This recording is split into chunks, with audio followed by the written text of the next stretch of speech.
করছি। আমি 100 বার না 1000 বার তোমাকে বোঝানোর চেষ্টা করেছি আমি একটা নিম্ন মধ্যবিত্ত পরিবারের ছেলে। তুমি জোর করে আমাকে বিয়ে করলে, কি লাভ হলো বল? কয়েকটা মাসের জন্য সব প্রেম উড়ে গেল, সব প্রেম তোমার উড়ে গেল।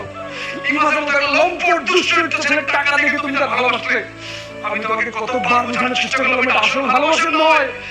আরে মেয়ে, কোন পুরুষ আরেকটা বিবাহিত মেয়েকে ভালোবাসতে পারে না। যেটা করে সেটা হচ্ছে ভালোবাসা তাকে দূর করার জন্য। তুমি বুঝতে চেষ্টা করলে না। তুমি জানো না আমি তোমাকে কতটা ভালোবাসতাম। তুমি জানো না আমি তোমাকে কতটা ভালোবাসতাম। তুমি যখন চলে গেলে এই বুকটা ভিতরে চিরে চৌচির হয়ে গেছে। আমি কাউকে বলতে পারি না। আমার ভাবটা দুনিয়া ছাড়লো তোমার জন্য। তোমার জন্য আমার ভাবটা দুনিয়া যাচ্ছে। তুই আর কি চাস? তুই চলে যা, তুই চলে যা। আমি জানি তুমি যা যা বলছো সব সত্যি।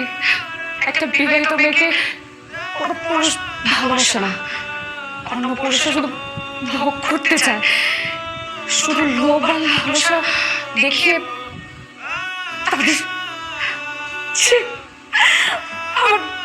আমার নিজের অন্যায় নিজেরই বলতে ঘৃণা লাগছে। আমি জানি আর কত বড় অন্যায় করেছি।